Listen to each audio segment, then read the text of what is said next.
Hello everyone, फिर से हम लोग उसी टॉपिक जो टॉपिक अधूरा रह गया था उसको कंप्लीट करने के लिए वापस आए हैं। तो जो हमारा चैप्टर चल रहा था वो था बायोटेक्नोलॉजी प्रिंसिपल एंड प्रोसेस। तो अभी तक हमने क्या पढ़ लिया था उसको थोड़ा सा क्विक रिव्यू कर लेते हैं। तो हमने ये जान लिया था कि बायोटेक्नोलॉजी क्या चीज़ होता है, जिसमें हमने बताया था कि टेक्नोलॉजी को हम क्या कर रहे हैं, नेचुरल साइंस के साथ इंटीग्रेट कर रहे हैं ताकि हम कोई डिजायर्ड प्रोडक्ट बनवा सके या डिजायर्ड सर्विस, अगर कोई सर्विस हम चाहते हैं तो वो भी हम ले सके। फिर इसमें बताया गया था कि प्रिंसिपल क्या है इसका। तो प्रिंसिपल में ये चीज बताया गया था कि यहां पे जेनेटिक इंजीनियरिंग आना चाहिए और साथ ही साथ स्टेराइल कंडीशन क्या होना चाहिए, मेंटेन होना चाहिए। तो ये एक अच्छे तरीके से बता दिया गया था।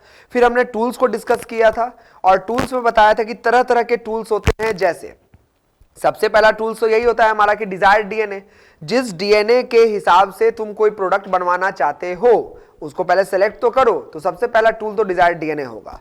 लेकिन डिजायर्ड डीएनए सेलेक्ट कर लेने से काम हमारा बनेगा नहीं, उसे क्या करना होगा, वहां से निकालना होगा, साथ ही साथ उसके नंबर को बढ़ाना होगा और लास्टली क्या करना होगा, तो उस चीज को किसी के साथ जोड़ना होगा। तो इनके लिए एंजाइम्स चाहिए होगा। तो मैनिपुलेटिंग एंजाइम्स चाहिए जो काटता है रिस्ट्रिक्शन एंडोन्यूक्लिएज। दूसरा डीएनए पॉलीमरेज जो नंबर को बढ़ाता है, क्लोन करने में मदद करता है।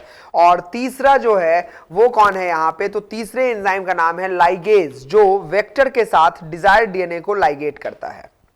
फिर हमने चौथा अगला टूल्स जो था वो टूल्स पढ़ा था वेक्टर के बारे में। खासियत ये बताई थी कि कोई भी वेक्टर एक अच्छा वेक्टर तब हो सकता है जब उसके पास खुद का सेलेक्टेबल मार्कर हो, खुद का ऑरिजिन ऑफ रेप्लिकेशन हो, साथ ही साथ किसी एक सेलेक्टेबल मार्कर पे क्लोनिंग साइट हो। कहने का मतलब वहीं पे डिजायर्ड डीएनए को जोड़ा जा सके। इसके अलावा हर प्रकार के रिस्ट्रिक्शन एंडोन्यूक्लियस एंजाइम का सिर्फ एक साइट होना चाहिए, एक से ज्यादा साइट नहीं होना चाहिए। अगर एक से ज्यादा साइट होगा तो वो एंजाइम 2 जगहों या 3 जगहों या 4 जगहों पे काटेगा, तो हम आइडिया नहीं लगा पाएंगे कि स्टिकी एंड कहां बना होगा, या अगर कोई वहां पे हम फ्लश एंड की भी बात करते हैं तो कहां पे बना होगा। तो हमेशा किसी भी एक एंजाइम का कितना रिस्ट्रिक्शन साइट होना चाहिए, एक ही होना चाहिए। और इसके अलावा बताया गया था कॉपी नंबर, हमेशा ज्यादा कॉपी नंबर या कम कॉपी नंबर, तो जाहिर सी बात है ज्यादा कॉपी नंबर होना चाहिए। इसको समझाने के लिए हमने एग्जाम्पल भी लिया था तुम्हारे सामने, और एग्जाम्पल के तौर पे हमने तुम्हारे सामने रखा था PBr322 नाम का वेक्टर। उसमें हमने पूरा उसका डिटेल्ड स्ट्रक्चर समझाया था। उसमें सेलेक्टेबल मार्कर के रूप में हमने दिखाया था कि 2 एंटीबायोटिक रेसिस्टेंट जीन होता है, एक टेट्रासाइक्लिन रेसिस्टेंट जीन होता है और एक होता है एम्पिसिलिन रेसिस्टेंट जीन। और उसका पूरा मैकेनिज्म हमने समझाया। लेकिन कंक्लूजन क्या निकला था, कंक्लूजन ये निकला था कि जो PBr322 था वो शानदार वेक्टर था, कोई दिक्कत नहीं था। लेकिन दिक्कत एक आ रहा था, और वो दिक्कत ये आ रहा था कि जब हम उस वेक्टर का इस्तेमाल करके, ध्यान से सुनना, जब हम उस वेक्टर का इस्तेमाल करके ट्रांसफॉर्मेंट बनाते हैं, बैक्टीरिया में भेज देते हैं, और तब जब सिलेक्शन करने की बारी आती है ना, चुनने की जब बारी आती है, तो उस चुनने के प्रोसेस में क्या होता है, बहुत ज्यादा प्लेटिंग करना पड़ता है। मतलब एक बार जो हो कि प्लेट बनाएं और सिलेक्ट हो जाए, तो ऐसा नहीं होता है, हमें एक से ज्यादा बार प्लेट बनाना पड़ता है। तो ये टाइम टेकिंग प्रोसेस होता है, टीडियस होता है, थोड़ा टफ हो जाता है, और क्या है यहाँ पे कम्बरसम प्रोसेस होता है ना। तो ये प्रोसेस है।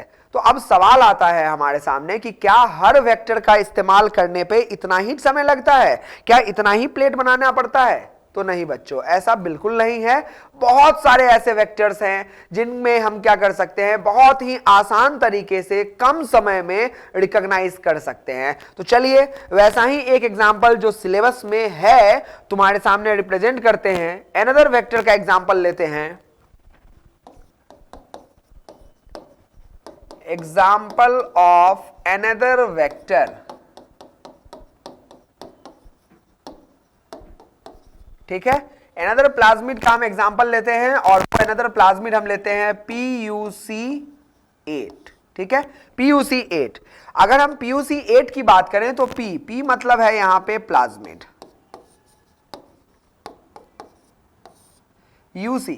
UC का मतलब है university of California, university of California. और 8 क्या है? ऑर्डर, जिस ऑर्डर में उसको बनाया गया है वो ऑर्डर है। तो ये क्या हो गया? PUC 8 हो गया। तो इस लेबोरेटरी में जिस ऑर्डर में बनाया गया वो 8 है, प्लाज्मिड यूनिवर्सिटी ऑफ कैलिफोर्निया, ये इसका फुल फॉर्म है, यानी कि ये एक प्लाज्मिड है।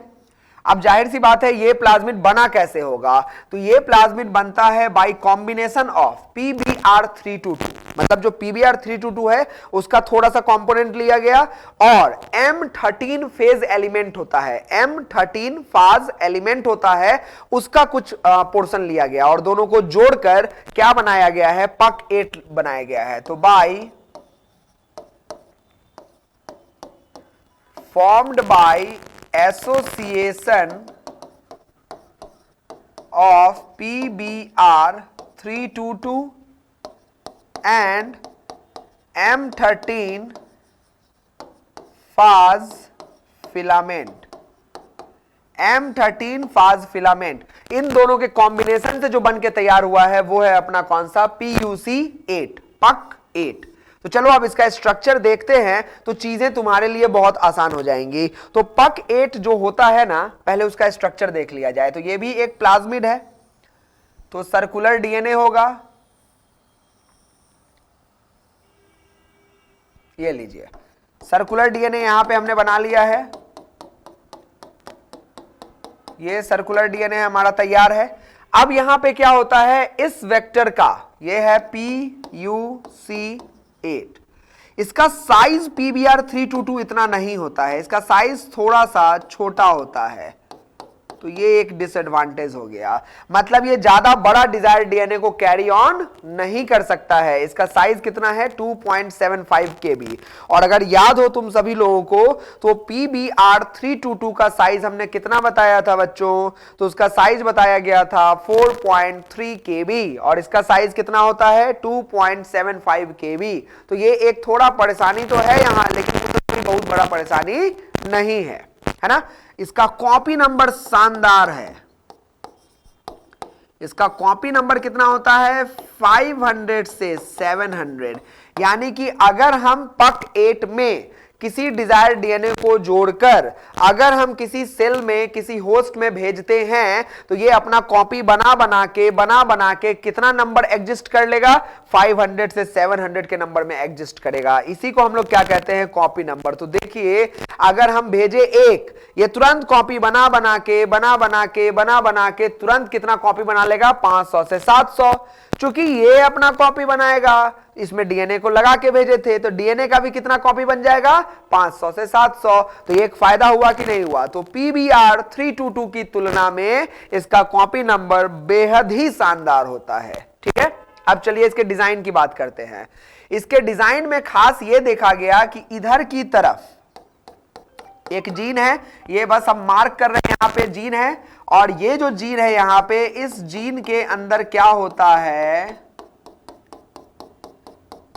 एम्पिसिलिन रेसिस्टेंट जीन है। ये जो जीन है ये कौन सा जीन है? एम्पिसिलिन रेसिस्टेंट जीन है। ठीक है, तो ये जीन यहां पे प्रेजेंट होगा जो किसके खिलाफ रेसिस्टेंस प्रोवाइड करेगा? एम्पिसिलिन के खिलाफ। तो ये हो गया ampicillin resistant gene, provide resistance against ampicillin, provide resistance against ampicillin. Ampicillin के अगेंस्ट क्या प्रोवाइड करेगा? रेसिस्टेंस प्रोवाइड करेगा।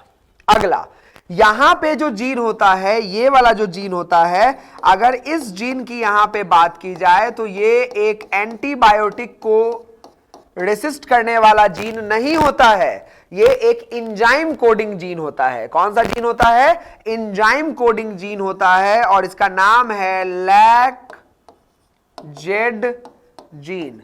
हां बिल्कुल सही सोच रहे हो, लैक जेड जीन, वही जीन जिन्होंने मॉलिक्यूलर बेसिस ऑफ इनहेरिटेंस नाम का चैप्टर अच्छे तरीके से पढ़ा होगा, उन्होंने ऑपेरॉन सिस्टम पढ़ा होगा, ऑपेरॉन मॉडल पढ़ा होगा, और लैक ऑपेरॉन मॉडल में तुम लोग सभी लोगों ने पढ़ा होगा कि एक स्ट्रक्चरल जीन होता है जिसमें ZYA था और जो जेड होता है वो एक एंजाइम के लिए कोड करता है, उसका नाम है beta galactosidase enzyme. Codes for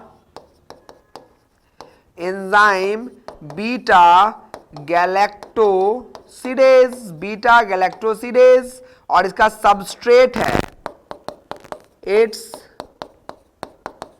substrate is galactoside. इसका सबस्ट्रेट कौन है? गैलेक्टोसाइड है। ठीक है, तो गैलेक्टोसिडेज नाम के एंजाइम को ये क्या करता है? कोड करता है। तो बिल्कुल ये lack-Z gene enzyme coding gene होता है। और ऐसा, और इसके साथ ही इसके पास क्या होता है? ऑरिजिन ऑफ रेप्लिकेशन, क्योंकि उसके बिना काम बनेगा नहीं। तो ये है ऑरिजिन ऑफ रेप्लिकेशन। ठीक है, तो देखिए दो दो सेलेक्टेबल मार्कर आ गया कि नहीं आ गया? एक सेलेक्टेबल मार्कर आ गया एंटीबायोटिक रेसिस्टेंट जीन, खास करके एम्पिसिलिन के लिए, और एक आ गया एंजाइम कोडिंग जीन आ गया। क्लियर है? अब डिजाइनिंग ऐसा किया गया है ना कि जो एंजाइम्स हैं उनके क्लीविंग साइट को इधर नहीं रखा गया है, क्योंकि ये हमको चाहिए, ये नहीं काट सकते हैं। क्यों नहीं काट सकते हैं? थोड़ा सा टॉपिक आगे बढ़ने दीजिए, मुझे जवाब देने की जरूरत नहीं पड़ेगी, तुम खुद जवाब दोगे, है ना। तो यहां पे इसको नहीं काट सकते हैं, लेकिन इसको काटेंगे। तो इस वाले में थोड़ा कंडीशन है, और कंडीशन ये है कि क्लोनिंग जो हम करेंगे ना वो हमेशा इसी साइट पे करेंगे, इस साइट पे क्लोनिंग हम नहीं करेंगे। तो इस एंजाइम पे किसका किसका साइट होता है? यहां पे इको R1 का होता है, हाइंड 3 का होता है। इसके अलावा अगर हम यहां पे बात करें तो बाम H1 का होता है। इसके अलावा अगर हम बात करें तो यहां पे सेल 1 का होता है, एक्सेट्रा। तो इन सारे एंजाइम्स का जो क्लीविंग साइट है वो यहीं पे पाया जाता है, लैक-जेड जीन पे होता है। तो अगर तुम इको R1 का इस्तेमाल करोगे तो भी लैक-जेड जीन को काटेगा, अगर तुम हाइंड 3 का इस्तेमाल करोगे तो भी लैक-जेड जीन को काटेगा, अगर तुम बाम H1 का इस्तेमाल करोगे तो भी लैक-जेड जीन को काटेगा, अगर तुम सेल1 का इस्तेमाल करोगे तो भी कहां काटेगा? लैक-जेड जीन को काटेगा। मतलब तुम इनमें से किसी भी एंजाइम का इस्तेमाल करते हो, काटेगा कौन से एंड पे? लैक-जेड जीन पे। तो अब बताइए स्टिकी एंड कहां बनेगा? लैक-जेड जीन पे ही बनेगा। ठीक है, अब हमें पता है कि जिस एंजाइम से हम वेक्टर को ट्रीट करते हैं उसी एंजाइम से हम किसको ट्रीट करने वाले हैं? डिजायर्ड डीएनए को। तो हम बोलेंगे treat PUC8 by Eco R1, treat desired DNA by Eco R1। दोनों ट्रीट हो चुका है, और दोनों को अगर हम मिलाएंगे सेम तरह के एंजाइम से ट्रीट किए कि नहीं किए। और इसका कंसेप्ट ऑलरेडी हम PBR 322 में बता चुके हैं काफी समय लेकर कि हां, अगर कट करेगा सेम प्रकार के एंजाइम से तो जैसा स्टिकी एंड इस पे बनेगा वैसा ही कॉम्प्लीमेंट्री स्टिकी एंड इस पे बनेगा। और स्टिकी एंड अगर बनेगा और दोनों को अगर मिक्स करोगे तो क्या होगा? आपस में जुड़ने की संभावना रहेगी कि नहीं रहेगी? तो रहेगी। तो क्या क्या बन सकता है? Recombinant DNA plus non recombinant DNA, दोनों फॉर्म होगा कि नहीं होगा? पिछले वाले लेक्चर में पूरा समझाया गया था, जब प्लाज्मिड का ही दोनों एंड आपस में जुड़ गया तो नॉन रिकॉम्बिनेंट होगा, और अगर प्लाज्मिड के साथ डिजायर्ड डीएनए जुड़ गया तो कौन सा होगा? रिकॉम्बिनेंट होगा। जैसे अगर हम एग्जांपल के तौर पे यहां पे बात कर लें तो PUC8 में यहां पे काटा गया है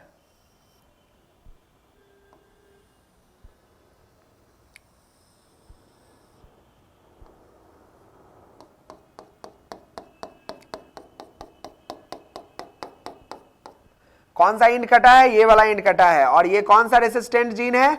ये एम्पिसिलिन रेसिस्टेंट जीन यहां पे ऑलरेडी प्रेजेंट है। ये है ampicillin resistant gene, ampicillin resistant gene. और ये कौन है? ऑरिसी, ऑरिजिन ऑफ रेप्लिकेशन, ऑरिसी। और ये वाला जीन कट गया है क्योंकि वहीं पे इको R1 ने ट्रीट किया होगा। और यहां पे मान लीजिए ये डिजायर्ड डीएनए है, ये डिजायर्ड डीएनए है, तो डिजायर्ड डीएनए कुछ इस तरीके से होगा अपना,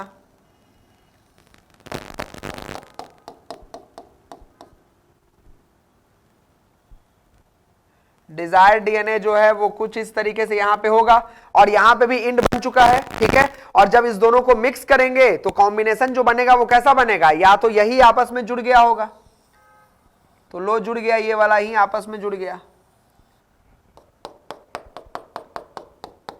तो ये कौन है, नॉन रिकॉम्बिनेंट है। और नहीं तो क्या हुआ होगा, ये वाला यहां पे जुड़ा होगा इस तरीके से, और इसके साथ कौन जुड़ गया होगा, वो डिजायर्ड डीएनए जुड़ गया होगा। ये लीजिए, डिजायर्ड डीएनए जुड़ गया कि नहीं जुड़ गया, यहां पे येलो वाला जो है वो डिजायर्ड डीएनए है और बाकी जो है वो कौन है, प्लाज्मिड का पार्ट है। तो ये कौन सा डीएनए हो गया, ये हो गया रिकॉम्बिनेंट डीएनए, ये है रिकॉम्बिनेंट और ये है नॉन रिकॉम्बिनेंट। देखो दोनों बना कि नहीं बना, तो रिकॉम्बिनेंट भी बन गया और नॉन रिकॉम्बिनेंट भी बन गया। तो अब हमको कौन चाहिए, रिकॉम्बिनेंट वाला चाहिए। लेकिन डीएनए लेवल पे तो हम छांट नहीं सकते हैं, हम जानते हैं कि दोनों बना होगा, लेकिन क्या तुम इस लेवल पे छांट पाओगे, नहीं छांट पाओगे। तो क्या करना होगा, इस दोनों के मिक्सचर को ट्रांसफर करना होगा, किसमें, होस्ट सेल में। तो अब हम बोल सकते हैं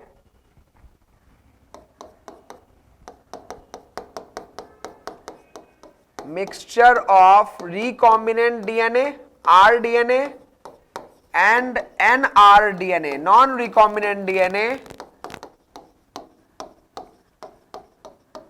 transferred in suitable host, transferred in suitable host। तो ये suitable host में ट्रांसफर किया जाएगा, इसकी वजह से या तो ट्रांसफर हुआ होगा या ट्रांसफर नहीं हुआ होगा। सो कौन कौन बना होगा, ट्रांसफॉर्मेंट, ट्रांसफॉर्मेंट एंड कौन बना होगा, non transformant, transformant and non transformant formed. या तो ट्रांसफर हुआ होगा या फिर ट्रांसफर नहीं हुआ होगा। जैसे ये इकोलाई है, ये मान लिए जाए ये कोई इकोलाई है और इस इकोलाई में कोई भी ट्रांसफॉर्म नहीं हुआ है, और ये भी एक इकोलाई है और ये भी एक इकोलाई है, और इस दोनों इकोलाई में ट्रांसफॉर्म हुआ होगा, इस दोनों इकोलाई में क्या हुआ होगा, ट्रांसफॉर्म हुआ होगा। तो अगर मान लीजिए यहां पे इसका न्यूक्लियोइड मटेरियल है और प्लस ये आया होगा, देखो नॉन रिकॉम्बिनेंट डीएनए आ गया है तो भी ट्रांसफॉर्मेंट कहेंगे, और इसके अंदर कौन आ गया है, रिकॉम्बिनेंट डीएनए आ गया है, इसके अंदर रिकॉम्बिनेंट डीएनए आ गया है, तो भी इसको हम क्या कहेंगे, ट्रांसफॉर्मेंट कहेंगे।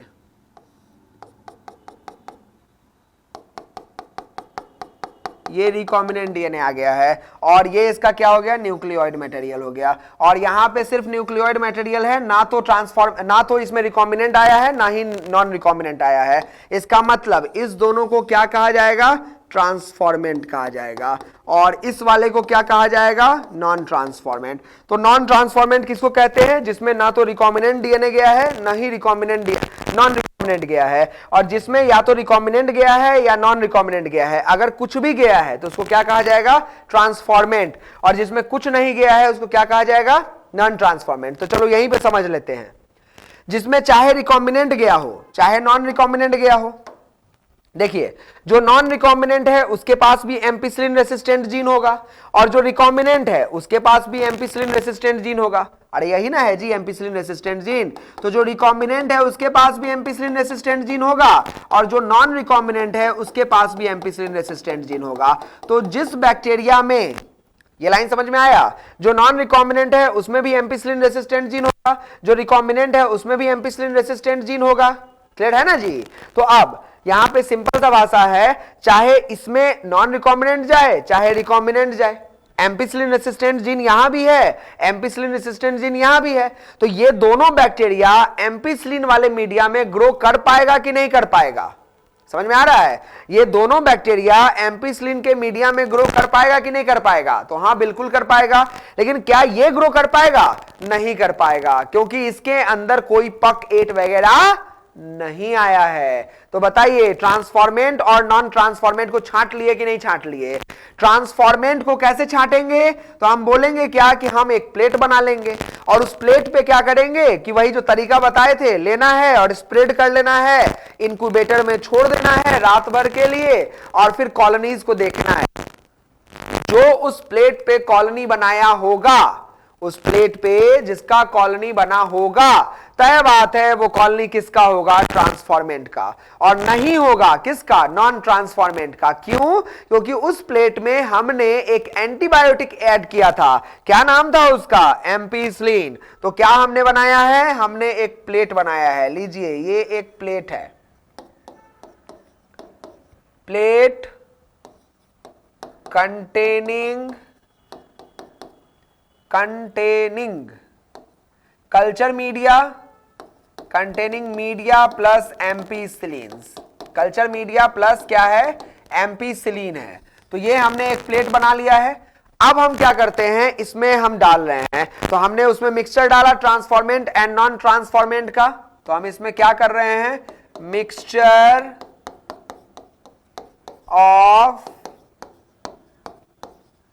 Transformant and non transformant spreaded. हमको दिखाई तो नहीं दे रहा था कि कौन ट्रांसफॉर्मेंट है कौन नॉन ट्रांसफॉर्मेंट है, वो तो हम मान रहे हैं कि मिक्सचर में ये तीनों कॉम्बिनेशन बना होगा, तो इसमें इसको ट्रांसफॉर्मेंट कहेंगे, इसको नॉन ट्रांसफॉर्मेंट कहेंगे।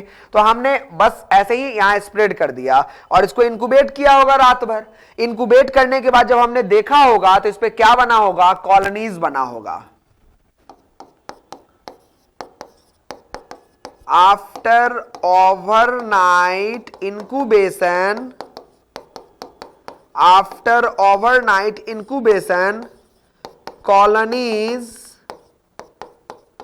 ऑब्जर्व्ड ऑन प्लेट, है ना। रात भर इंक्यूबेट करने के छोड़ दिए तो प्लेट पे क्या दिखा होगा, कॉलोनीज। चलिए हम डायरेक्ट यहां कॉलोनीज बना के दिखाते हैं। तो एक कॉलोनी यहां बना होगा, एक कॉलोनी यहां बना होगा, एक कॉलोनी यहां बना होगा, एक कॉलोनी यहां बना होगा, उसी तरीके से एक कॉलोनी यहां बना होगा, उसी तरीके से एक कॉलोनी यहां बना होगा, उसी तरीके से एक कॉलोनी यहां बना होगा, उसी तरीके से एक कॉलोनी यहां बना होगा। बहुत सारा कॉलोनी बना होगा।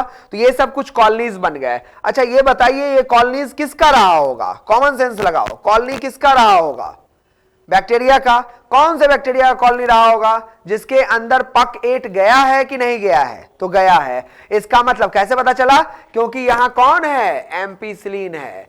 एम्पीसिलिन अगर नहीं होता तब तो ट्रांसफॉर्मेंट भी ग्रो करता, नॉन ट्रांसफॉर्मेंट भी ग्रो करता।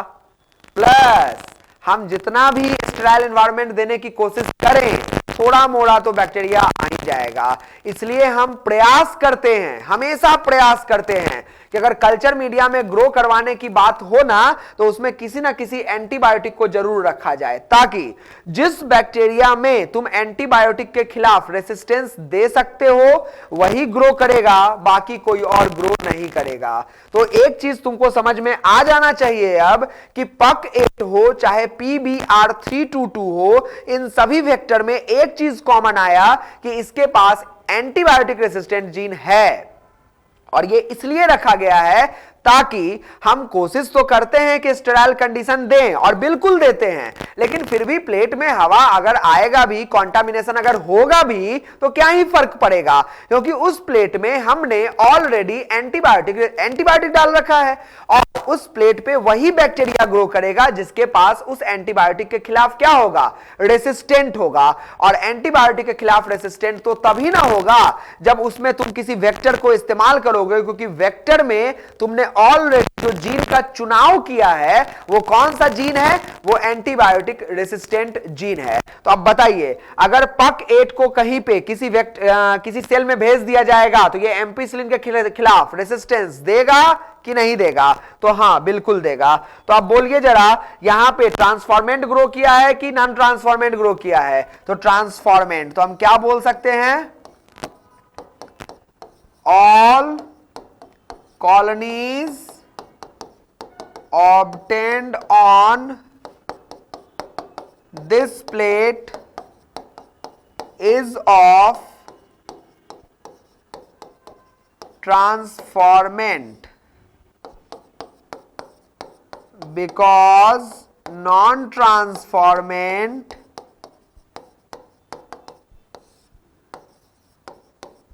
do not have ability to be cultured on ampicillin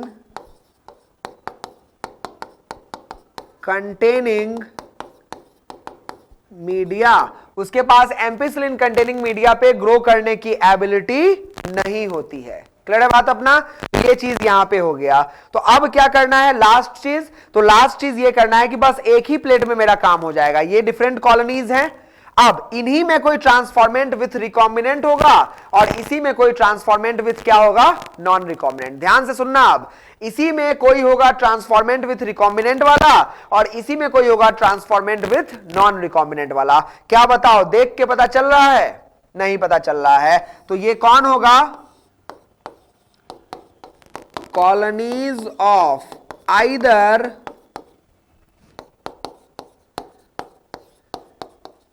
transformant with rDNA recombinant DNA और एनआरडीएनए नॉन रिकॉम्बिनेंट डीएनए। इसी में कोई ट्रांसफॉर्मेंट विथ आरडीएनए वाला होगा और इसी में कोई ट्रांसफॉर्मेंट विथ एनआरडीएनए वाला होगा। तो चलिए देखते हैं इसी डायग्राम को अगले वाले स्लाइड पे लेके चलते हैं। तो अगले वाले स्लाइड पे अगर हम लेके चले तो ये हमारा प्लेट रहा, ये जो है वो हमारा क्या रहा? प्लेट रहा यहां पे।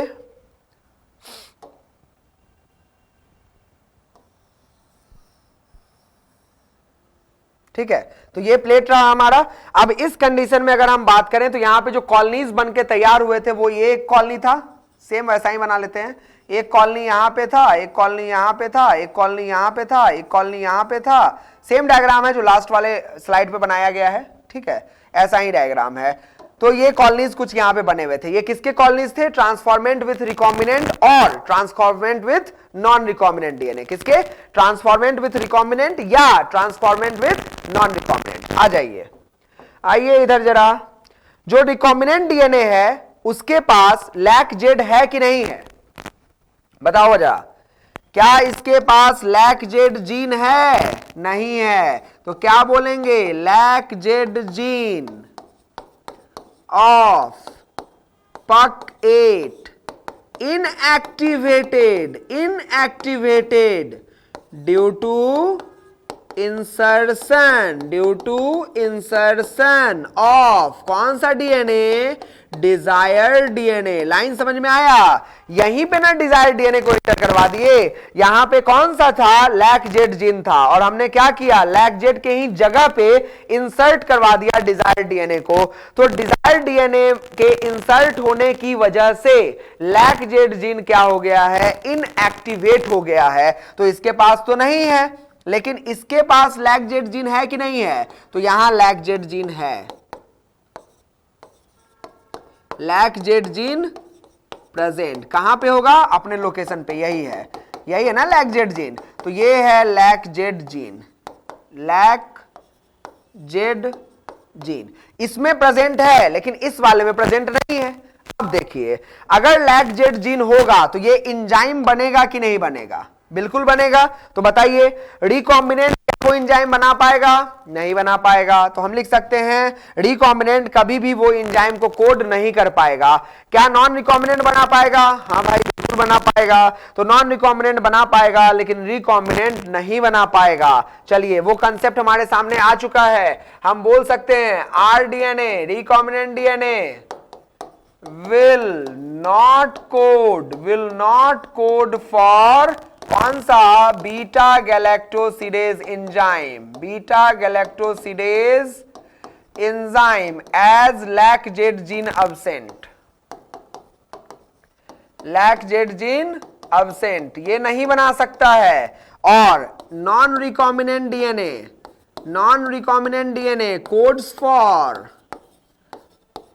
codes for beta galactosidase enzyme as lac Z gene है कि नहीं है? As lac Z gene present. तो इसके पास लैक जेड जीन प्रेजेंट है इसलिए ये कोड कर सकता है, लेकिन वो कोड नहीं कर सकता है। तो देखिए यहां कॉलोनीज है। अब इन्हीं कॉलोनी में या तो ट्रांसफॉर्मेंट विथ रिकॉम्बिनेंट डीएनए है या फिर transformant with non recombinant DNA है। तो अब करना क्या है? हर कॉलोनी के पास ना इस कॉलोनी के इर्द गिर्द में हम क्या करेंगे? इस एंजाइम का सबस्ट्रेट डाल देंगे। क्या डाल देंगे? सबस्ट्रेट डाल देंगे। कौन है इसका सबस्ट्रेट? तो इसका सबस्ट्रेट है गैलेक्टोसाइड। कौन है? गैलेक्टोसाइड। लेकिन हमको देख के पता करना है, तो हम ऐसा गैलेक्टोसाइड लेंगे ना जो कलर प्रोड्यूस कर सकता हो, तो क्रोमोजेनिक सबस्ट्रेट डालेंगे। क्या डालेंगे? क्रोमोजेनिक सबस्ट्रेट डालेंगे। तो अब हम बोल सकते हैं ऐड क्रोमोजेनिक। क्रोमो मतलब कलर, जेनिक मतलब बनाना। एक ऐसा सबस्ट्रेट लेना है जो अगर रिएक्शन में भाग लेगा तो कलर प्रोड्यूस होगा। तो कैसा सबस्ट्रेट लेना है? Add chromogenic substrate that is X galactoside around each colony on plate and wait. ठीक है, एक्स गैलेक्टोसाइड ऐड करना है और उसको क्या करना है? X galactoside. एक्स गैल क्या है? एक्स गैल जो है वो क्रोमोजेनिक सबस्ट्रेट है of beta galactosidase enzyme. Beta galactosidase enzyme का सबस्ट्रेट है। अब सिंपल सा लॉजिक है, सबके इर्द गिर्द डाल दिए, लीजिए डाल दिए, यहां पे भी थोड़ा सा डाल दिए, यहां पे भी थोड़ा सा डाल दिए, यहां पे भी थोड़ा सा डाल दिए, यहां पे भी थोड़ा सा डाल दिए और यहां पे भी थोड़ा सा डाल दिए। क्लियर है? अब देखिए क्या होगा, यहां बहुत शानदार चीज होने जा रहा है। ये जो क्रोमोजेनिक सबस्ट्रेट है, अगर ये एंजाइम होगा तो सबस्ट्रेट को छोड़ेगा कि सबस्ट्रेट को तोड़ना चालू करेगा? मतलब रिएक्शन चालू हो जाएगा, तो चालू हो जाएगा। और अगर चालू हो जाएगा तो उस एंजाइम के प्रेजेंस में ये सबस्ट्रेट कलर प्रोड्यूस करेगा। समझ में आया? अगर एंजाइम होगा तो सबस्ट्रेट का रिएक्शन चालू हो जाएगा और अगर चालू होगा तो कलर प्रोड्यूस करेगा। क्रोमोजेनिक, कलर प्रोड्यूस करने वाला कलर प्रोड्यूस करेगा। और कलर भी कैसा प्रोड्यूस करेगा? ब्लू कलर प्रोड्यूस करेगा। तो देखिए थोड़े देर के बाद यहां पे कौन सा कलर दिख रहा है? ब्लू कलर दिख रहा है। थोड़ी देर के बाद यहां पे कौन सा कलर दिख रहा है? ब्लू कलर दिख रहा है। थोड़ी देर के बाद यहां पे कौन सा कलर दिख रहा है? Blue colour. और बाकी में कोई कलर नहीं दिख रहा है। तो प्लेट वैसे व्हाइट होता है, मीडिया व्हाइट होता है, तो बाकी में एज इट इज व्हाइट रह गया और बाकी जगह कैसा दिखा? ब्लू दिखा। यहां ना बैकग्राउंड ब्लैक है तो ब्लैक दिख रहा है, ब्लैक नहीं होता है, मीडिया व्हाइट कलर का होता है। तो जाहिर सी बात है बाकी जगह व्हाइट रह गया और यहां पे बाकी जगहों पे कैसा दिखा? ब्लू दिखा। अब सोचो जरा, ब्लू चीज तो ऐड किए नहीं थे लेकिन ब्लू कलर आ गया। ब्लू कलर आ गया, इसका मतलब क्या हुआ होगा? रिएक्शन हुआ होगा। अगर रिएक्शन हुआ होगा तो एंजाइम रहा होगा।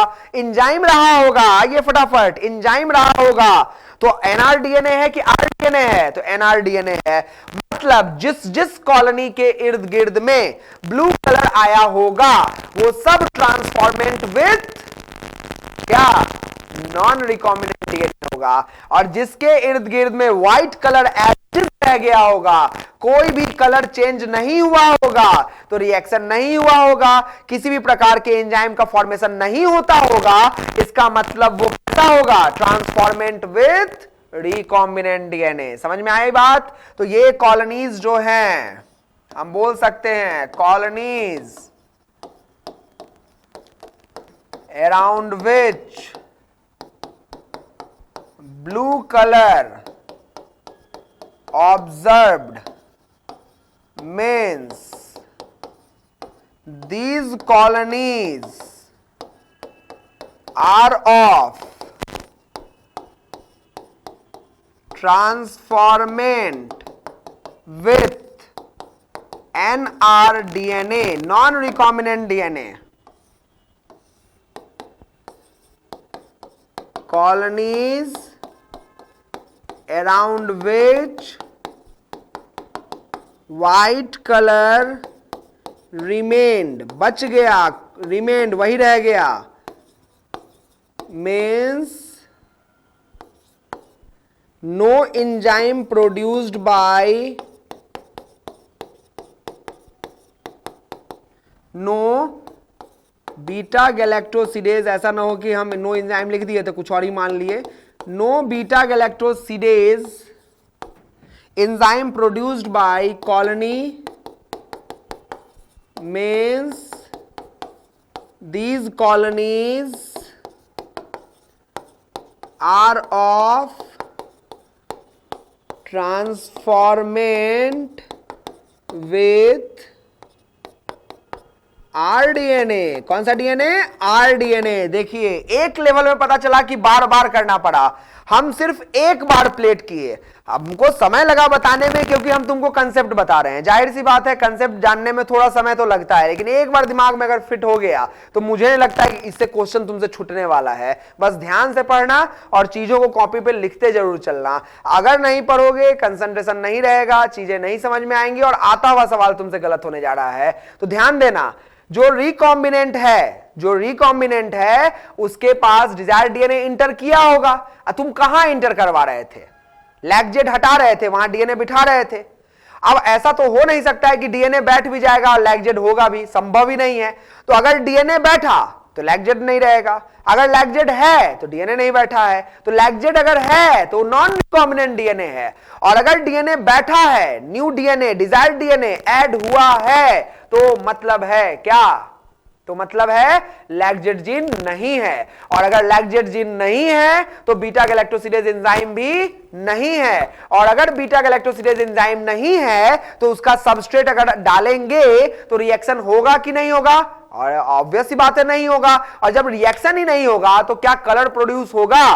तो नहीं होगा। तो अगर ब्लू कलर बनता है इसका मतलब रिएक्शन हो रहा है, और अगर रिएक्शन हो रहा है तो बीटा गैलेक्टोसिडेज एंजाइम है, और अगर बीटा गैलेक्टोसिडेज एंजाइम है मतलब लैक्जेड जीन है, और अगर लैक्जेड जीन है इसका मतलब ये नॉन रिकॉम्बिनेंट डीएनए है। कंसेप्ट समझ में आया कि नहीं आया? कोई भी परेशानी हो कमेंट सेक्शन में लिखना, उसको सॉल्व कर दिया जाएगा। लेकिन मुझे लगता है कि नहीं होगा कोई परेशानी, समझ में आई होंगी बातें। तो ये था all about the functioning of PUC8। अब बताइए इसमें 5 बार प्लेट, 4 बार प्लेट, 3 बार प्लेट बनाने की जरूरत पड़ी? कुछ नहीं बनाना पड़ा, एक बार बनाए और बस कंसेप्ट को फोकस किए, आंसर निकाल के रख दिए। क्रोमोजेनिक सबस्ट्रेट को ऐड किए, कलर को चेक किए, ब्लू बना है नॉन रिकॉम्बिनेंट, व्हाइट रह गया रिकॉम्बिनेंट। क्लियर है? तो इस तरीके से हमने इसको डिटेक्ट कर लिया। अब इस वाले को निकालेंगे, आगे फर्दर एक्सपेरिमेंट करेंगे, है ना? वो तो हम आगे पढ़ते ही रहेंगे, लेकिन इसको सेलेक्ट करना आसान रहा कि नहीं रहा? तो ये टीडियस है, कंबरसम है कि बहुत आसान है? तो बहुत आसान है। इसलिए ये एक एडवांटेज है, PUC8 का किसके ऊपर? PBr322। क्लियर है? तो यहां पे हमारा दोनों प्लाज्मिड के एग्जांपल्स को हमने तुमको समझा दिया। अब एक बार खुद से पढ़ना, और अगर फिर भी कोई परेशानी हो तो है ही, लिखना वहां पे, हम बताते चलेंगे।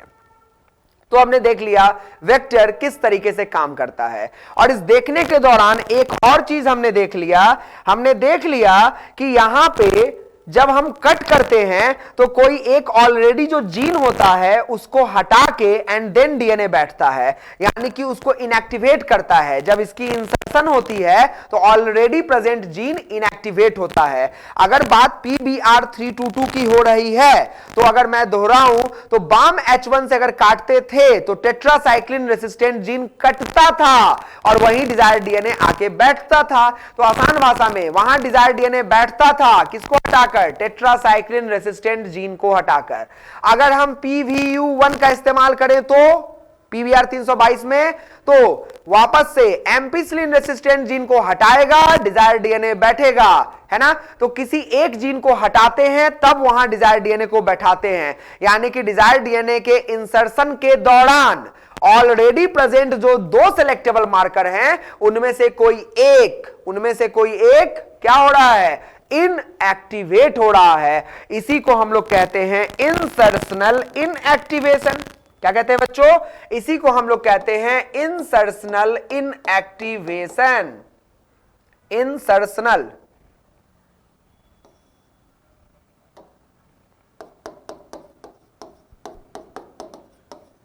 इनएक्टिवेशन। तो इंसर्शनल इनएक्टिवेशन का मतलब क्या हो गया? इंसर्शनल इनएक्टिवेशन का मतलब हो गया when desired DNA inserted in the plasmid, then any one of the selectable marker any one of the selectable marker is inactivated. तो तुम एक्चुअली में एक्टिवेशन के हिसाब से नहीं पकड़ रहे हो, तुम एक्चुअली में पकड़ रहे हो इनएक्टिवेशन के आधार पे, है ना। तो हम यहां बोल सकते हैं ये क्या हो गया है, इनएक्टिवेट हुआ है। तो तुम किसके आधार पे पकड़ रहे हो, तुमको पता था कि अच्छा पक 8 रहेगा तो लैक्जेट जिन भी रहेगा, लेकिन अगर रिकॉम्बिनेंट डीएनए होगा तो लैक्जेट जिन नहीं होगा। तो तुम किसी के होने पे नहीं पकड़ रहे हो, तुम एक्चुअली में पकड़ रहे हो कि जो ऑलरेडी पहले से था। अगर वो ऑलरेडी है मतलब इंसर्शन नहीं हुआ है, मतलब नॉन रिकॉम्बिनेंट है। और अगर कोई पहले से था और अगर अब वो नहीं है तो क्यों नहीं है भाई, क्योंकि वहां कोई और डीएनए का इंसर्शन हुआ होगा, ये नया कॉम्बिनेशन बना होगा, इसलिए इसको रिकॉम्बिनेंट डीएनए कहेंगे। तो तुम किसी के एक्टिवेशन के आधार पे नहीं पकड़े, तुम एक्चुअली में किसी के इनएक्टिवेशन के आधार पे पकड़े। बात समझ में आई कि नहीं आई? तुम किसी के एक्टिवेशन के आधार पे नहीं पकड़े, तुम उसके इनएक्टिवेशन के आधार पे पकड़े। जैसे बाम H1 में टेट्रासाइक्लिन नहीं है, इनएक्टिवेट हो जा रहा है। साल 1 के केस में टेट्रासाइक्लिन रेसिस्टेंट जीन इनएक्टिवेट हो जा रहा है। अगर हम PBR 322 की बात करें तो, और अगर हम करें EcoR1 चाहे बाम H1 चाहे हाइंड 3 चाहे कोई भी, अगर उसकी बात करें तो पक 8 के केस में लैक्जेट जीन अगर रिकॉम्बिनेंट बना होगा तो लैक्जेट जीन इनएक्टिवेट हो रहा है। तो तुमने ये नहीं देखा रिकॉम्बिनेंट आया तो डिजायर डीएनए जुड़ा कि नहीं जुड़ा, तुमने देखा कि अच्छा लैक्जेट है मतलब डिजायर डीएनए नहीं जुड़ा, अच्छा लैक्जेट जीन नहीं है मतलब डिजायर डीएनए जुड़ गया। तो तुम एक्टिवेशन के आधार पर नहीं, तुम एक्चुअली में इनएक्टिवेशन के आधार पे समझ रहे हो चीजों को। इसीलिए इस टॉपिक का नाम ही रख दिया गया है क्या, इंसर्शनल इनएक्टिवेशन। बताइए समझ में आया कि नहीं आया? चलिए अब फटाफट अगले वेक्टर्स को देख लेते हैं। ये तो अब तक एक एग्जांपल हुआ था, तो अब देखते हैं एग्जांपल्स ऑफ वेक्टर। कौन कौन को हम वेक्टर बना सकते हैं, बस नाम एक बार इकट्ठा कर लेते हैं। हम किसको किसको वेक्टर के रूप में इस्तेमाल कर सकते हैं। कम से कम वेक्टर के बारे में अब आइडिया मिल गया ना जी, और उम्मीद है अगर लेक्चर बढ़िया से देखोगे और समझोगे, एक भी क्वेश्चन तुमसे नहीं छूटने जा रहा है। नीट हो चाहे कोई, अब वैसे तो नीट ही देना है और तो कुछ देना नहीं है, नीट का एक भी क्वेश्चन नहीं छूटने जा रहा है। इनफैक्ट बोर्ड्स के पॉइंट ऑफ व्यू से भी तुमको चीजें समझाई जा रही हैं, तो कुछ नहीं छूटने जा रहा है, बस ध्यान दिए रहना। तो एग्जाम्पल्स ऑफ वेक्टर की बात करें तो सबसे पहला एग्जाम्पल जो ऑलरेडी हम पूरा अच्छे से डिस्कस कर लिए वो कौन है, प्लाज्मिड है। अगर दूसरे वेक्टर की बात करें तो यहां पे फाजेज होते हैं। फाजेज यानी कि बैक्टीरियोफाज, ये वायरल एलिमेंट होते हैं, है ना। बैक्टीरियोफाज जो होता है वो क्या होता है, वायरल एलिमेंट होता है, और ये बैक्टीरिया को इन्फेक्ट करता है। क्या करता है, बैक्टीरिया को इन्फेक्ट करता है। और इसका कॉपी नंबर ना, ये जब बैक्टीरिया के अंदर जाता है तो फटाफट डिवाइड करता है, अपना नंबर बढ़ाता है, तो इसका कॉपी नंबर बहुत ज्यादा होता है। तो इसका इस्तेमाल किया जा सकता है फाजेज में। हम लोग यहां पे इस्तेमाल कर सकते हैं लैम्डा बैक्टीरियोफाज का, और नहीं तो इस्तेमाल कर सकते हैं M13 फिलामेंट फाज का।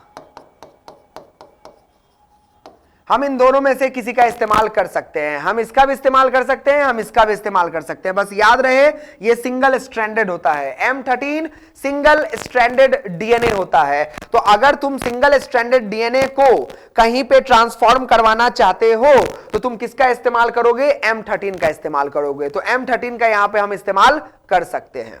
अगला, ये सब गाड़ियां हैं, प्लाज्मिड के माध्यम से डीएनए को ट्रांसफर कर सकते हैं, फाजेज के माध्यम से हम डीएनए को ट्रांसफर कर सकते हैं, बिल्कुल कर सकते हैं। अब कई एक गाड़ी ऐसा देखे होगे ना कि इंजन लगा होगा मोटरसाइकिल का और पीछे ट्राईसाइकिल का वो डिक्की लगा होगा, जो ठेला गाड़ी होता है ना उसका डिक्की लगा होगा। तो मतलब इंजन है मोटरसाइकिल का और डिक्की किसी और चीज का है। क्यों ऐसा लगाया गया, ताकि इंजन कहीं भी पहुंचा देगा, छोटे छोटे रास्ते में निकाल देगा, और पीछे चौड़ा डिक्की है तो बड़ा सामान को रखा भी जा सकता है। ऐसा गाड़ी देखे होगे, है ना। वैसे ही अब यहां कॉम्बिनेशन करने जा रहे हैं, ये सब गाड़ी ही तो है। तो अब क्या करेंगे, डिक्की किसी और का ले लेंगे और इंजन किसी और का ले लेंगे। तो क्या करेंगे हम यहां एक कॉम्बिनेशन बनाएंगे जिसका नाम है कॉस्मिड। क्या नाम है, कॉस्मिड। इसमें क्या होता है, कोहेसिव साइट होता है। कोहेसिव साइट को हम लिख सकते हैं कॉस साइट ऑफ फाज। फाज का कोहेसिव साइट होता है और किसके साथ जोड़ दिया गया, प्लाज्मिड के साथ जोड़ दिया गया। तो फाज का कोहेसिव साइट को प्लाज्मिड के साथ जोड़ दिया, तो डिक्की किसी और का, समान इंजन किसी और का, दोनों को जोड़ दिए तो एक अलग सा प्लाज्मिड बन गया, नाम है कॉस्मिड। चौथा, अगर हम सीधा बैक्टीरियोफाज को ही जोड़ दें तो उसको हम लोग कहेंगे फाजमिड। क्या बोलेंगे? फाजमिड। तो यहां पे फाजेज प्लस क्या जोड़ दिया गया है? प्लाज्मिड। इसमें कॉस साइट को जोड़ने की जरूरत नहीं है। तो ये भी एक कॉम्बिनेशन बनाया जा सकता है। तो ये भी एक वेक्टर है, ये भी एक वेक्टर है। बस याद रहे ये दोनों वेक्टर एक कॉम्बिनेशन की मदद से बनाया गया है और ये कॉम्बिनेशन तुम्हारे सामने रख दिया गया है। और तुम किसको किसको इस्तेमाल कर सकते हो एज अ वेक्टर? तो तुम इस्तेमाल कर सकते हो BAC, bacterial artificial chromosome, bacterial artificial chromosome, bacterial artificial chromosome, हम इसका इस्तेमाल कर सकते हैं। और ये जो बैक होता है ना, ये एक्चुअली में बैक्टीरिया का जो फर्टिलिटी फैक्टर होता है, तुम लोगों ने पढ़ा होगा मोनेरा में, F फैक्टर है ना, तो जो फर्टिलिटी फैक्टर होता है उसके ऊपर ये डिपेंड करता है। ठीक है, अगला YAC, YAC, east, yeast artificial chromosome. East बच्चों यहां पे क्या नाम है? ये यूकैरियोट हो गया कि प्रोकैरियोट हो गया? क्रोमोसोम, तो जाहिर सी बात है ये यूकैरियोटिक हो गया। तो यहां पे है ना ईस्ट आर्टिफिशियल क्रोमोसोम। इसमें क्या क्या होता है? तो इसमें सेंट्रोमेयर का सीक्वेंस होता है, टीलोमेयर का सीक्वेंस होता है, और इसके अलावा क्या होता है? तो ऑरिजिन ऑफ रेप्लिकेशन होता है। तो क्या क्या होगा? Sequence of centromere, telomere, origin of replication of east chromosome. ये तो होगा। अब तुम इसमें ऐड करना चाहते हो तो तुम इसमें अपना डिजायर्ड डीएनए ऐड कर सकते हो, लेकिन ये सब चीजें उसमें होंगी। अब ऑरिजिन ऑफ रेप्लिकेशन है तो ऑरिजिनेट कर सकेगा सारे यूकैरियोट्स के अंदर, और प्लस कंट्रोलिंग भी यहां पे होगा। तो ये है ईस्ट आर्टिफिशियल क्रोमोसोम और ये है बैक्टीरियल आर्टिफिशियल क्रोमोसोम। और सबसे बड़ी बात यह है कि जब हम ह्यूमन के डीएनए को कहीं पे भेजने का प्रयास करते हैं, मुख्य रूप से जब हम ह्यूमन के जीनोम को पढ़ने का प्रयास करते हैं, सभी लोगों ने मॉलिक्यूलर जेनेटिक्स नाम का चैप्टर पढ़ रखा होगा, उसमें ह्यूमन जीनोम प्रोजेक्ट नाम का एक टॉपिक आया होगा और उसमें पढ़ाया गया होगा कि ह्यूमन जीनोम प्रोजेक्ट में हम ह्यूमन के जीनोम को फर्स्ट सीक्वेंस से लेकर के लास्ट सीक्वेंस के रूप में एनोटेट करते हैं, उसको रीड करते हैं, फिर उसमें जो जेनेटिक सीक्वेंस है उसको पूरा स्टडी करते हैं और फिर पता लगाते हैं कि कौन एक्सप्रेस होता है, कौन एक्सप्रेस नहीं होता है। यही सारी ज्ञान की बातें वहां बताई गई होंगी। तो इस ज्ञान की बातों को बताने के दौरान वहां पे बोला गया होगा कि जब जीनोम को हमने निकाला, कट किया, छोटे छोटे फ्रैगमेंट्स बनाए, तो उन फ्रैगमेंट्स को स्टडी करने के लिए, क्लोन बनाने के लिए, उनके नंबर को बढ़ाने के लिए हमने अलग अलग बैक्टीरिया में भेजा होगा। तब भेजा होगा तो किसकी मदद से भेजा होगा? अलग अलग होस्ट में भेजा होगा तो किसकी मदद से भेजा होगा? YAC की मदद से भेजा होगा, ईस्ट आर्टिफिशियल क्रोमोसोम की मदद से भेजा होगा।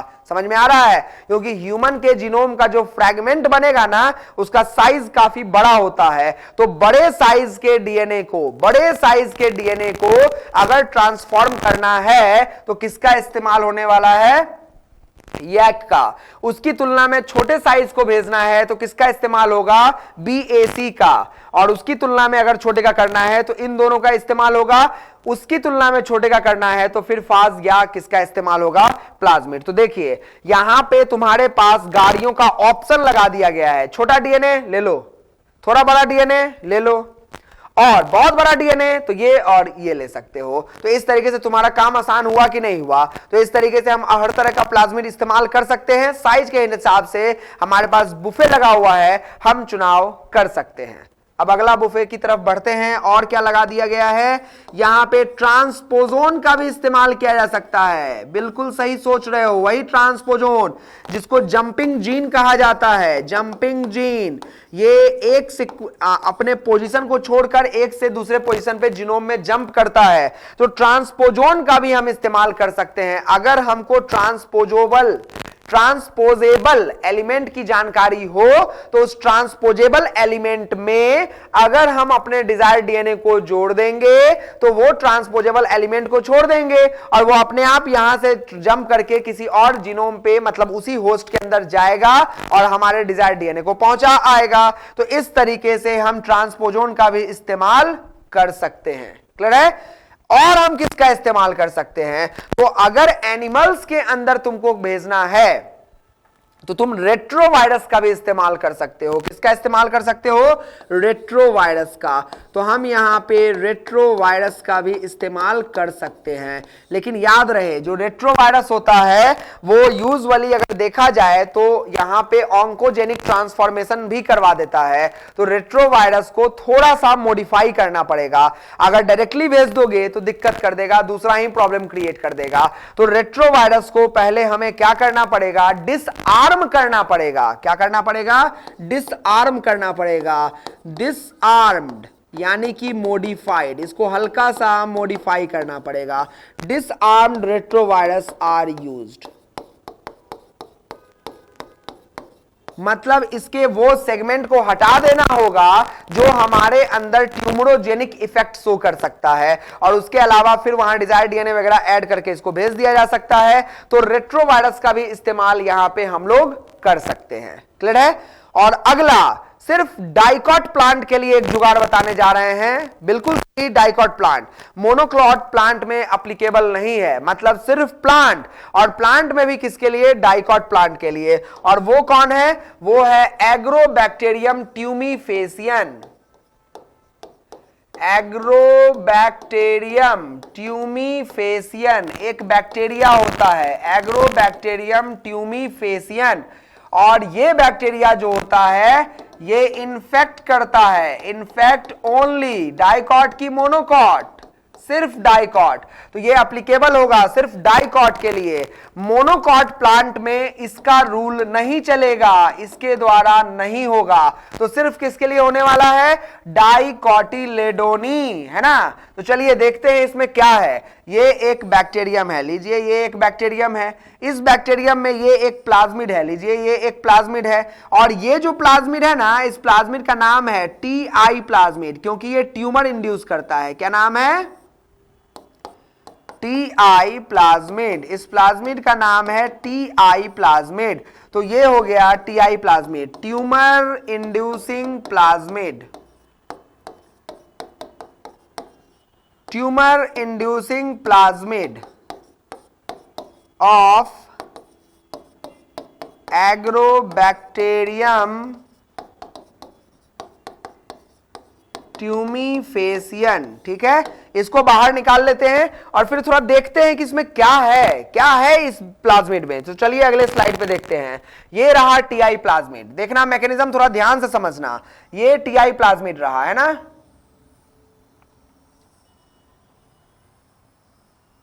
ये टीआई प्लाज्मिड है। अब जो टीआई प्लाज्मिड होता है ना, वो ऑलरेडी इस बैक्टीरिया में होता है। और इस बैक्टीरिया का क्या कैपेबिलिटी है, नेचुरल पहले पढ़ लेते हैं। नेचुरल कैपेबिलिटी ये है कि बैक्टीरिया अगर मान लो कहीं डाइकॉट प्लांट है और उसमें इन्फेक्शन हो गया हुआ है, तो उस इन्फेक्टेड रीजन पे कहीं डैमेज हो गया है, तो उस डैमेज रीजन वाले रीजन से क्या होगा? इन्फेक्ट करेगा, अंदर जाएगा, और अंदर जाने के बाद जिस सेल में जाएगा ना, उस सेल में क्या करेगा? वो अपने टीआई प्लाज्मिड को रिलीज कर देगा। बाजू वाले सेल में किसको रिलीज कर देगा? टीआई प्लाज्मिड को रिलीज कर देगा। मतलब बैक्टीरिया में से प्लाज्मिड चला गया प्लांट के सेल में। क्या हुआ? बैक्टीरिया में से प्लाज्मिड चला गया प्लांट के सेल में। ये इस तरीके से काम किया। और मेन चीज ये होता है कि टीआई प्लाज्मिड का भी पूरा का पूरा पार्ट नहीं जाता है। टीआई प्लाज्मिड का पूरा पार्ट नहीं जाता है। कौन जाता है? एक डीएनए का सेगमेंट जाता है। चलो देखते हैं कौन सा सेगमेंट जाता है। ये वाला सेगमेंट जाता है। ये टीआई प्लाज्मिड है। तो यहां पे टीआई प्लाज्मिड में, यहां पे टीआई प्लाज्मिड में क्या होने वाला है? बैक्टीरिया गया प्लांट में, प्लांट के अंदर जाने के बाद प्लाज्मिड का कौन सा सेगमेंट, प्लाज्मिड का एक सेगमेंट है जिसका नाम है टीडीएनए। टीडीएनए, टीडीएनए बोले तो ट्रांसफर डीएनए, टीडीएनए बोले तो ट्रांसफर डीएनए। तो टीआई प्लाज्मिड क्या करता है, जब प्लांट में when agrobacterium infects dicot plant, then TI plasmid of bacterium induces tDNA in plant genome. कहां भेज दिया, प्लांट जीनोम में भेज दिया। तो ये काम यहां पे करवा दिया। अब देखो टीडीएनए चला गया। अब यहां पे क्या होता है ना, इस टीडीएनए के साथ यहां पे इस प्लाज्मिड में और भी चीजें होती हैं, ये थोड़ा समझना जरूरी है हम लोगों के लिए। यहां पे होता है वायरुलेंट जीन, वीर जीन, वीर जीन, वीर, वीर का मतलब है वायरुलेंस। ये वही जीन है जो कंट्रोल करता है इसके क्या होने पे, ज्यादा से ज्यादा संख्या में बढ़ने पे।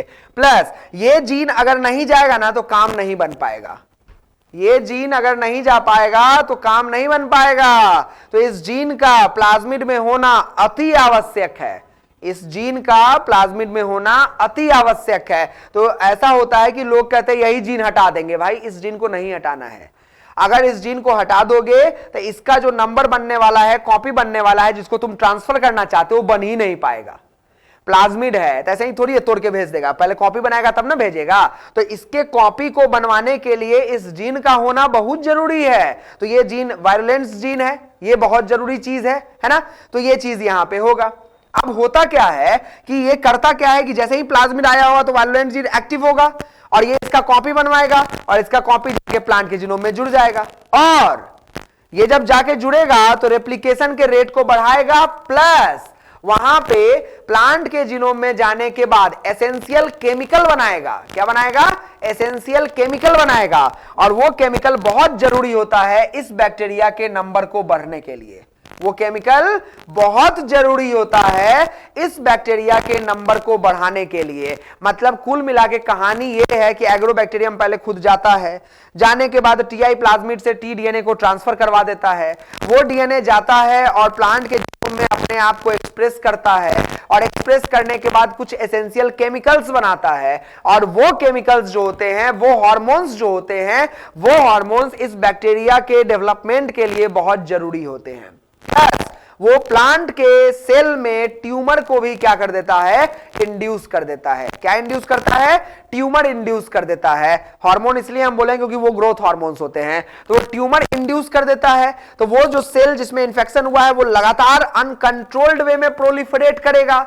जितना ज्यादा वो प्रोलिफरेट करेगा उतना ज्यादा टीडीएनए का कॉपी बनेगा। बात को समझना, जितना ज्यादा वो सेल प्रोलिफरेट करेगा उतना ज्यादा टीडीएनए का कॉपी बनेगा, उतना ज्यादा वो केमिकल बनेगा, और जितना ज्यादा केमिकल बनेगा उतना ज्यादा ये बैक्टीरिया का नंबर बढ़ेगा कि नहीं बढ़ेगा, बिल्कुल बढ़ेगा। कंसेप्ट तुम्हारे सामने है, आंसर तुम्हारे दिमाग में आना चाहिए। क्या करना चाहिए, सब रहने देना, टीडीएनए हटाना, डिजायर डीएनए लगाना।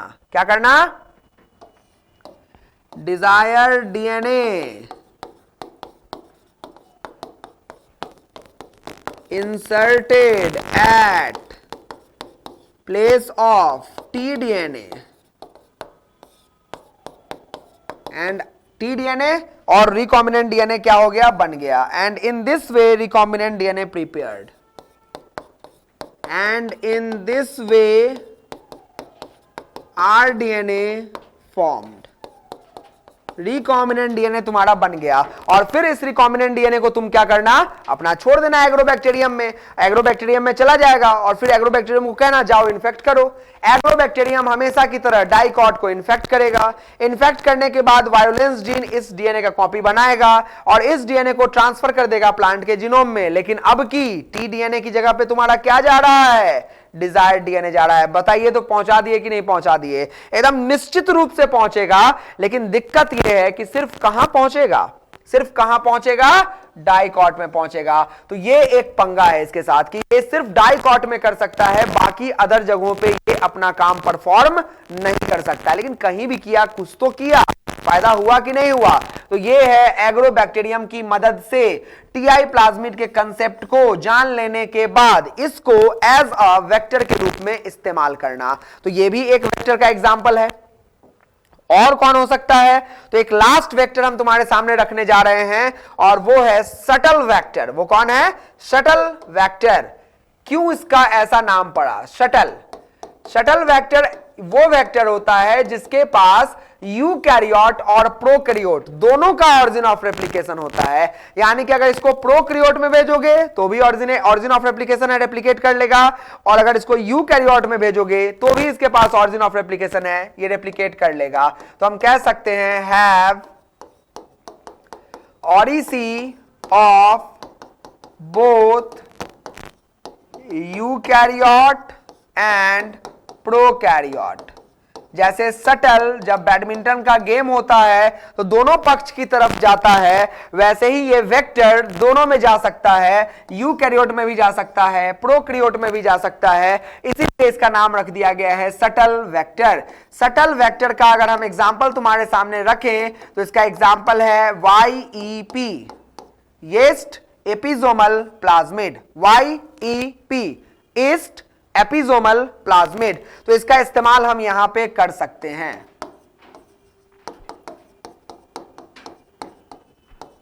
है ना, इसका हम इस्तेमाल यहां पे कर सकते हैं। तो ये कुछ एग्जांपल्स तुम्हारे सामने रखे गए थे जो डिफरेंट वेक्टर्स के थे, और यहां पे तुमको डिटेल में हम समझा दिए कि PBr322 कैसे काम करता है, PUC8 कैसे काम करता है, कैसे तुम सिलेक्शन कर सकते हो एक बढ़िया वेक्टर में क्या क्या क्वालिटी होनी चाहिए, और अदर कॉम्बिनेशन मतलब छोटा डीएनए तो छोटा वेक्टर, बड़ा डीएनए तो बड़ा वेक्टर, बहुत बड़ा डीएनए तो बहुत बड़ा वेक्टर, और अगर यूकैरियोट प्रोकैरियोट दोनों में भेजना है तो ये वाला वेक्टर, अगर सिर्फ डाइकॉट में भेजना है तो ये वाला वेक्टर, और अगर मान लीजिए एनिमल में भेजना है तो रेट्रोवायरस ट्रांसपोजोन का भी इस्तेमाल कर सकते हैं, और इन सब का भी हम इस्तेमाल कर सकते हैं। तो तुम्हारे सामने हमने वेक्टर का बुफे लगा दिया। अब तुमको सिलेक्ट करना है डिजाइन डीएनए के हिसाब से, डिजायर डीएनए के साइज के हिसाब से, भेजना कहां है, यूकैरियोट में भेजना है कि प्रोकैरियोट में भेजना है, उसके हिसाब से। तो यहां पे तुम अलग अलग वेक्टर का इस्तेमाल कर सकते हो। क्लियर है? तो ये था all about the vector.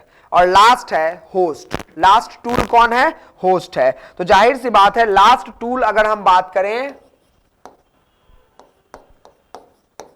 Last tool कौन है? होस्ट है। अगर होस्ट की बात करें तो ये तो तुमको चुनना पड़ेगा host. It may be microbe,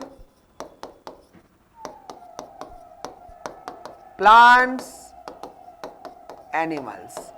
ये माइक्रोब भी हो सकता है, प्लांट भी हो सकता है, एनिमल भी हो सकता है, लेकिन ज्यादातर कौन होता है? माइक्रोब होता है, क्योंकि इसको हैंडल करना आसान होता है, इसको कल्चर करना आसान होता है, और इन सब में थोड़ा सा लफड़ा है। लेकिन होस्ट कोई भी हो सकता है, प्लांट भी हो सकता है, एनिमल भी हो सकता है, और कौन हो सकता है? माइक्रोब भी हो सकता है। तो ये यहां पे ये टॉपिक हमारा खत्म होता है। हमने सारे टूल्स के बारे में पढ़ लिया। अब बच्चों हम लोग पढ़ेंगे किसके बारे में? तो यहां पे एक रिसर्चर थे, ठीक है, जो कोहेन नाम के रिसर्चर थे और जो बोयर नाम के रिसर्चर थे, ठीक है। इन दोनों ने मिलके जीन क्लोनिंग के बारे में समझाया। एक्चुअली में ये चीजें हमारे किताब में पहले ही दे रखी थी, लेकिन बायोटेक्नोलॉजी शुरू जब हम करते हैं और डायरेक्ट वही पढ़ा दिया जाता है तो बहुत सारे बच्चों का दिमाग घूम जाता है कि ये क्या बता दिए। लेकिन अब वो बताएंगे ना तो तुमको मजा आएगा पढ़ने में। अब अगर स्टैनले कोहेन और हर्बर्ट बोयर के द्वारा जो एक्सपेरिमेंट एनसीईआरटी में लिख रखा है, अब वो तुमको समझाएंगे तो तुम कहोगे अब नहीं समझाइए, हो गया, बहुत हो गया, ये तो खुद ही आता है, हमको खुद ही समझ जाओगे पढ़ के। लेकिन हमारा काम है, हम तो बताएंगे, ठीक है।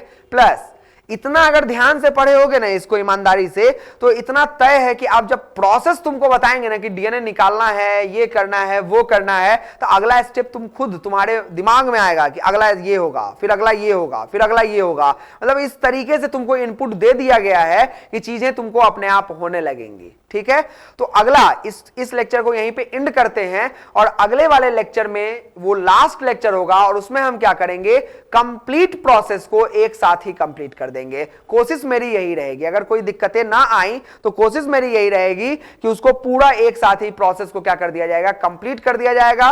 लंबा होगा लेकिन पढ़ना जरूर, प्रोसेस वहीं पे कंप्लीट किया जाएगा, लेकिन उसके पहले का सारा जानकारी तुम्हें दे दिया गया है। तो अब इसको अच्छे से पढ़ लेना और अगर कोई भी दिक्कत हो, किसी भी बात की परेशानी हो तो कमेंट सेक्शन में जरूर लिखना। अगर कोई मेजर दिक्कत होगा तो बिल्कुल उस चीज को अगले वाले लेक्चर में डिस्कस कर दिया जाएगा। तब तक के लिए थैंक यू वेरी मच।